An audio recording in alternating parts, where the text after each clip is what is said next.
حدیث ساری کتابوں میں موجود ہے کہ پیغمبر اسلام صلی اللہ علیہ وسلم نے کبھی اپنے اس قافلے میں جس قافلے میں جا رہے ہیں آگے لگ کر چلنا پسند نہیں کیا کہ قافلے کے آگے محمد الرسول اللہ ہو اور پیچھے پیچھے دائیں باندھے باڈی گارڈ اور وہ دوسرے لوگ ہوں کہ تاکہ امتیاز قائم ہو کہ یہ ہے وہ شاہ، یہ ہے وہ سردار، یہ ہے وہ حکمران اور یہ ساری اس کی رعایا۔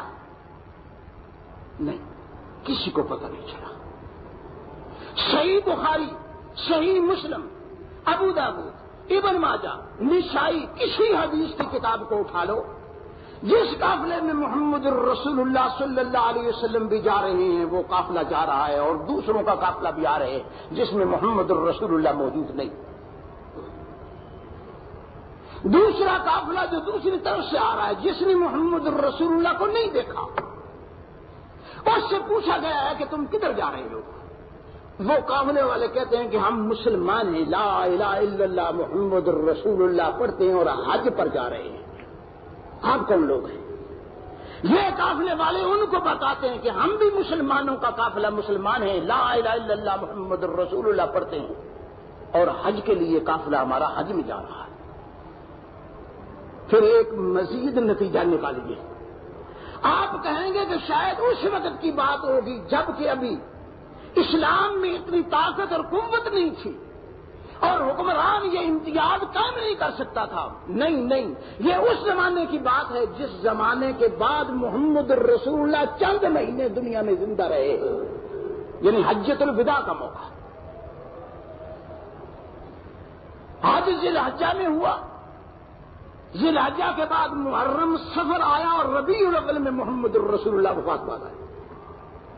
اب کسی کو شک رہ گیا کہ یہ پتہ نہیں کس زمانے کی بات ہے کہ ابھی اسلام میں اتنی طاقت تھی، قوت تھی یا نہیں تھی؟ نہیں، عین قوت وہ واقعہ اس دور میں ہوا جس میں پوری طاقت اور قوت اسلام کے ہاتھ میں تھی۔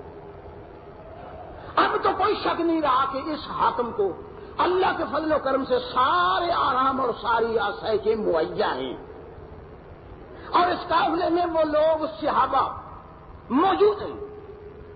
اب دوسرے قافلے والے سوال کرتے ہیں کہ ہم بھی مسلمان، تم بھی مسلمان، تم کہاں سے آئے؟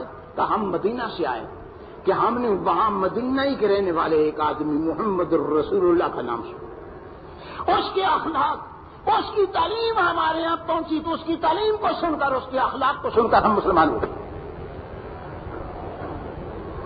آپ بڑے خوش قسمت ہیں اس قافلے والے جو مدینہ سے آ رہے ہیں، جن کے اندر محمد الرسول اللہ رہتے ہیں۔ تو ذرا ان کی کوئی بات تو ہم کو بتاؤ کہ ان کا رہنا سہنا، ان کا طریقہ کار، ان کا اخلاق کیسا ہے، تاکہ ہمیں معلوم ہو جو ہم نے سنا ہے وہ صحیح ہے یا غلط ہے۔ تو ایک دوسرے کی طرف دیکھتے ہوئے کہ اب کیا جواب دیں۔ انجام کار، میں مختصر عرض کر رہا ہوں، انجام کار جواب یہ جاتا ہے کہ وہ محمد الرسول اللہ یہ شخصیت ہے۔ اب اس شخصیت کی طرف دیکھتے ہیں تو کوئی امتیازی صورت ان کو نظر نہیں آتی۔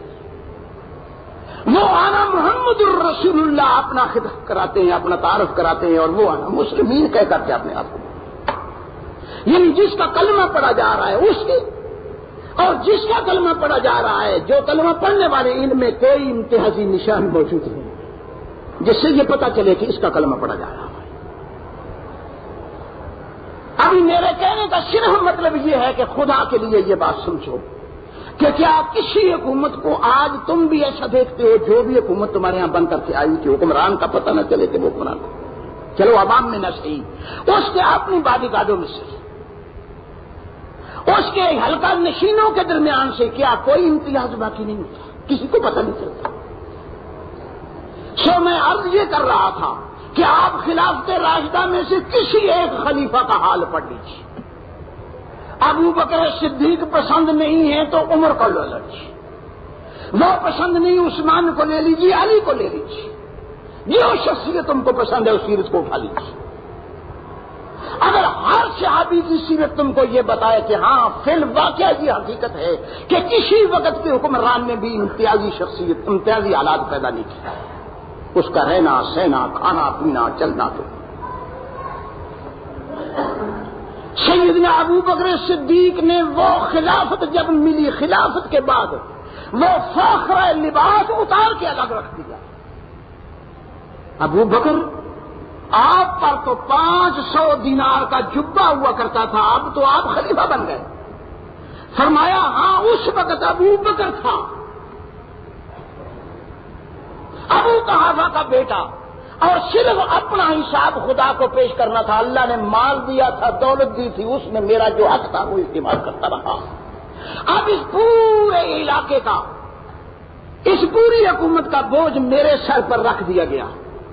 اب میں اس حکومت میں سارے کے سارے جتنے لوگ رہتے ہیں ان میں سے ادنا ترین انسان جو ہے اس کے مطابق اپنی زندگی گزاروں نہیں تو پھر خدا کے ہاں جواب ہے.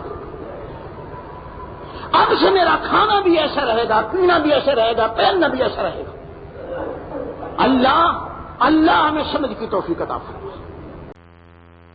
ہمارے علماء حضرات مذہبی قائدین کسی قائد کی زندگی کو اٹھا کر دیکھ لیجئے، سب کو پتہ چل جائے گا کہ چلو جہاں بوسے نہیں دیے جاتے شیخ کہلوائے جاتے ہیں.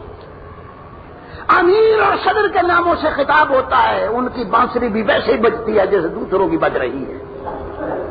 ان کا آنا جانا، نشست و برخاست بالکل ایسا ہی ہے جیسے ملکہ وکٹوریہ کا کبھی ہوا کرتا تھا. اور اب ان شاہوں کا وہ اپنے عوام میں اس انداز سے نہ بیٹھ سکتے ہیں، نہ اٹھ سکتے ہیں، نہ کھا سکتے ہیں، نہ پی سکتے ہیں، اس لیے کہ وہ اونچی سوسائٹی کے لوگ ہیں. اسلام نے یہ بات بالکل نہیں سکھائی.